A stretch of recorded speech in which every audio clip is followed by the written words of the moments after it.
How do you kill an empire? In 1956, it wasn't with a bang, but with a phone call from Washington. The fight over a 120-mile strip of water in Egypt, the Suez Canal, became the flashpoint. This wasn't just a scuffle over a shipping lane. It was the exact moment the torch of global power was snatched from the hands of the old European empires and claimed by the United States. This is the story of how ruthless financial pressure, not military might, ended an era of colonial dominance and cemented America's place as the world's one true superpower. By the mid-1950s, the British and French empires were running on fumes. World War II had left them drained, and a tide of nationalism was sweeping through their colonies. But back in London and Paris, they still saw themselves as global heavyweights, with every right to protect their interests abroad. And no interest was more critical than the Suez Canal.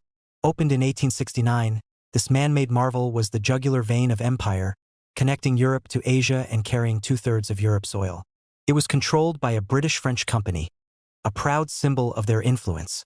But for Egyptians, it was a scar, a daily reminder of colonial control.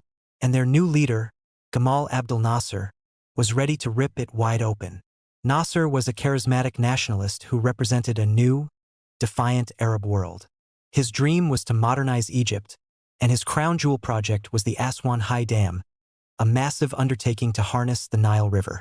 He initially asked the West for funding, but his friendly dealings with the Soviet bloc, including a huge arms deal, made Washington and London very nervous. In July 1956, they pulled their offer to finance the dam. They thought they were putting Nasser in his place. It turned out to be a catastrophic miscalculation. 1 week later, on July 26th, Nasser stood before a roaring crowd in Alexandria and dropped a bombshell. Egypt was nationalizing the Suez Canal Company. Effective immediately, the canal was under Egyptian control, and its revenues, he declared, would fund the Aswan Dam. In the West, it was seen as an outrageous act of theft. In the Arab world, it was a heroic declaration of independence. And for British Prime Minister Anthony Eden, it was a personal insult he simply could not tolerate. Anthony Eden was a man haunted by the past. He was a veteran of the diplomatic failures of the 1930s, and in Nasser, he saw the ghost of Mussolini, a rising dictator who had to be stopped at all costs. Already in poor health, Eden became obsessed. He was convinced that Nasser controlling the canal would be a fatal blow to British prestige and a stranglehold on Europe's oil. In his mind, it was simple: Nasser had to go. They tried diplomacy, but it went nowhere. Nasser wasn't interested in any international control over what he now saw as sovereign Egyptian property. As talks failed, Eden's frustration boiled over, and a much darker plan took shape. Britain and France, who was also furious at Nasser for backing rebels in its colony of Algeria, found a secret partner in their plot: Israel. Israel had its own long list of grievances with Egypt, from a blockade of its shipping to cross-border militant attacks. The three countries realized they had a common enemy. So, in late October 1956, their top officials met in secret outside Paris and drew up the Protocol of Sèvres. It was a cynical, detailed script for a war they would pretend they didn't start. The plan was deviously simple. On October 29th, Israel would invade Egypt's Sinai Peninsula and push toward the canal. Britain and France would then issue a pre-planned ultimatum, demanding that both sides withdraw from the canal zone to protect it. Since Nasser was the one being invaded, he would obviously refuse. And that would be their excuse. British and French forces would then invade under the guise of being neutral peacekeepers, seize the canal, and overthrow Nasser. It was straight out of the 19th century imperial playbook. They were about to learn the rules had changed, and the referee was sitting in the White House. On October 29th, the plan kicked off like clockwork. Israeli troops poured into the Sinai. The next day, London and Paris issued their phony ultimatum. As expected, Egypt rejected it. On October 31st, British and French bombers began pounding Egyptian airfields. There was just one crucial person they'd kept in the dark: the President of the United States, Dwight D. Eisenhower. And Ike was livid.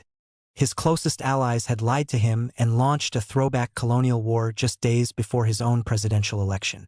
Worse, the timing was a strategic disaster. While this was happening, Soviet tanks were brutally crushing a democratic uprising in Hungary. As Vice President Richard Nixon later put it, The US couldn't condemn the Soviets in Hungary while condoning their allies' invasion of Egypt. Eisenhower saw the attack as a moral failure and a strategic catastrophe that would push the entire Arab world into the arms of the Soviet Union. Sure enough, Soviet leader Nikita Khrushchev started making not-so-subtle threats about raining down missiles on London and Paris. The world was suddenly teetering on the brink of World War III.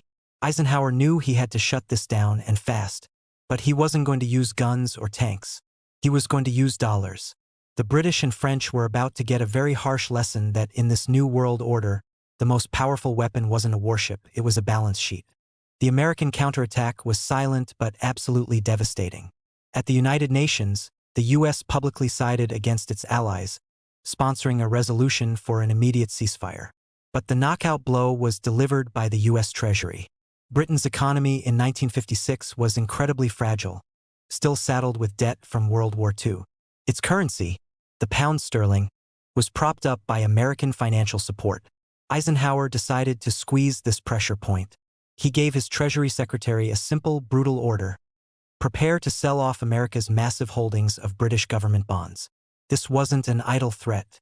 A massive US sell-off would have caused a global run on the pound, triggering a full-scale collapse of the British economy.